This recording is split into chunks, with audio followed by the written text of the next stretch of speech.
Sir, देश का middle class एक बहुत बड़े डेट ट्रैप में भी फंसने जा रहा है।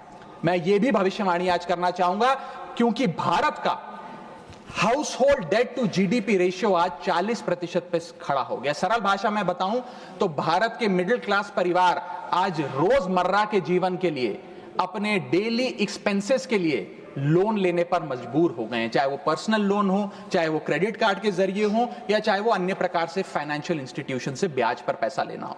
यानी कि जो सैलरी 1 तारीख को आती है, वो पहले ही आपके रोजमर्रा के जीवन में जो आपने खर्चा करने के लिए ब्याज पर पैसा लिया हुआ है, उसके भुगतान में लग जाती है। और इंडिया का मिडिल क्लास एक डेट ट्रैप में फंसता जा रहा है। ये लोन कोई मकान बनाने के लिए या दफ्तर खरीदने के लिए या एसेट क्रिएशन के लिए नहीं है, ये day to day expenses meet करने के लिए, जो भारत के मिडिल क्लास को एक डेट ट्रैप में खड़ा करता जा रहा है। सरकारें मिडिल क्लास को एक आत्मा रहित कंकाल समझती हैं, जिसकी हड्डियों पे चढ़ के $5 ट्रिलियन इकोनॉमी बनाना चाहती हैं।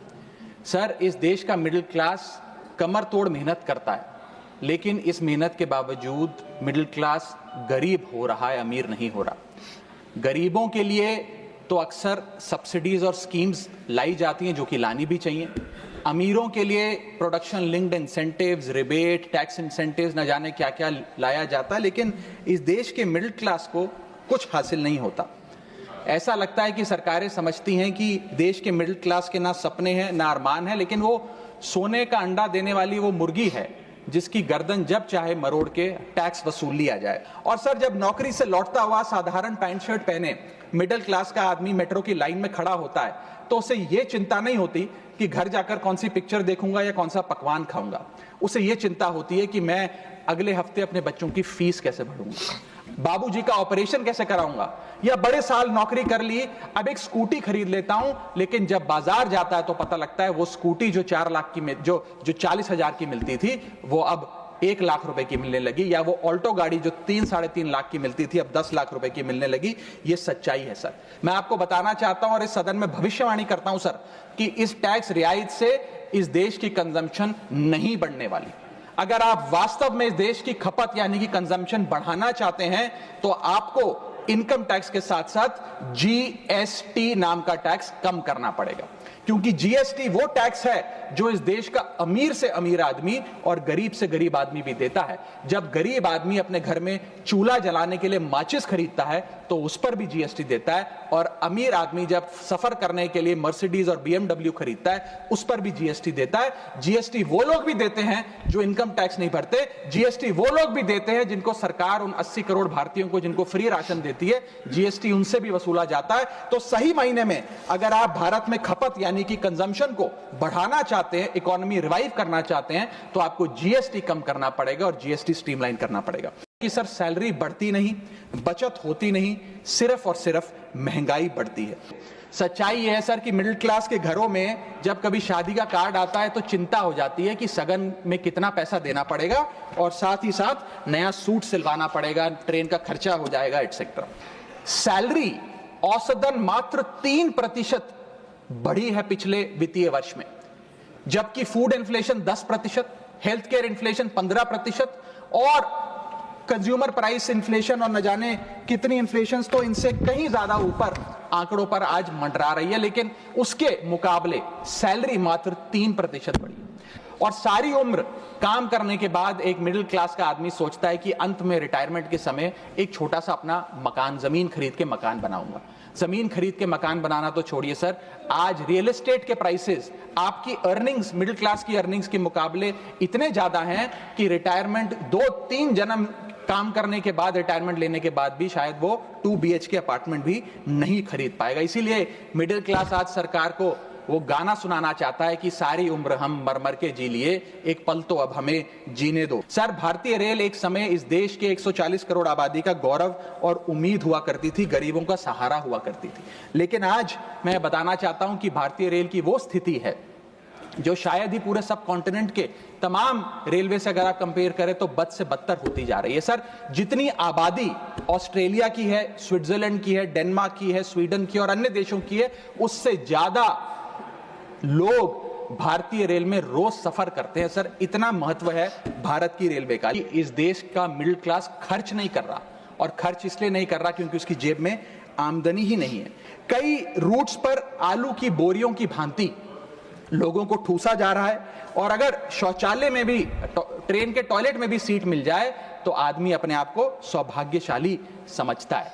सर, जहां भेड़ बकरियों की तरह भोले भाले लोगों को ट्रेन में ठूसा जा रहा है, पूरी टिकट लेकर सुविधा के नाम पे सिर्फ धक्का दिया जा रहा है, और सर हमारे देश के भोले भाले आम आदमी इसको अपनी किस्मत समझकर स्वीकार कर लेते हैं। भारतीय रेल, जो भारत की लाइफलाइन कहलाई जाती थी, आज उसकी स्थिति ऐसी है कि अगर मजबूरी ना हो तो शायद कोई यात्री रेल की ओर देखना भी ना चाहे।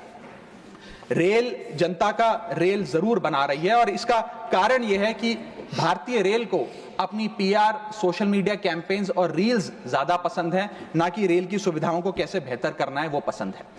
सर, जहां दुनिया की ट्रैवल की रफ्तार बढ़ रही है, वहीं भारतीय रेल, जो हमारी लाइफलाइन है, उसकी रफ्तार घट रही है। पहले तो सर शताब्दी और राजधानी की स्पीड कम कर दी गई ताकि वंदे भारत की स्पीड बढ़ा दी जाए और उसको फास्टेस्ट ट्रेन घोषित किया जाए, लेकिन अब जून 2024 की रिपोर्ट बताती है कि वंदे भारत की भी स्पीड को कम कर दिया गया है। बताया जा रहा है कि हमारे रेल ट्रैक्स उतने पर्याप्त नहीं है कि इतनी तेज रफ्तार पे वंदे भारत भाग सके। सर, आज हम विश्व गुरु बनने तो अवश्य चले हैं, लेकिन यह बात जाननी भी जरूरी है कि चीन और जापान की सबसे स्लोएस्ट रफ्तार पे चलने वाली ट्रेन भारत की सबसे फास्टेस्ट रफ्तार पे चलने वाली ट्रेन से कहीं ज्यादा तेज दौड़ती है सर। और अगर रेल धीमी होगी तो देश की इकोनॉमी, देश की अर्थव्यवस्था का चक्का धीमा चलेगा। और किराए की तो सर क्या ही बात करें, जिस वंदे भारत का प्रचार रेल मंत्री जी करते थकते नहीं है, आज उस वंदे भारत का किराया इतना है कि गरीब आदमी छोड़िए, आम आदमी भी उसे अफोर्ड नहीं कर पा रहा। हवाई चप्पल वालों को हवाई यात्रा कराने का वादा सर था सर, लेकिन हवाई चप्पल पहनने वालों को इतना निचोड़ दिया कि शायद अब वो रेल यात्रा के भी लायक नहीं रहे है। बुरी हालात है थर्ड एसी और सेकंड एसी के।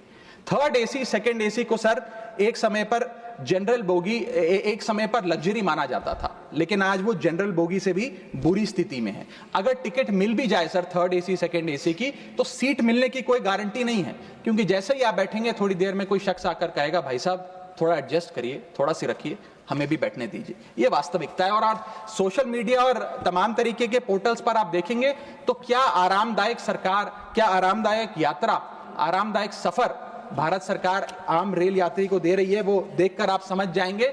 जैसे कहते हैं ना सर, हिंदी का सफर अंग्रेजी का सफर बन गया है भारतीय रेल के एक यात्री के लिए। सर, पहले तो रेल की टिकट मिलती नहीं, अगर मिल भी जाए, आपने अगर 2, 2.5, 3 महीने पहले टिकट बुक कराई हो, टिकट कंफर्म हो जाए तो सीट मिलने की कोई गारंटी नहीं।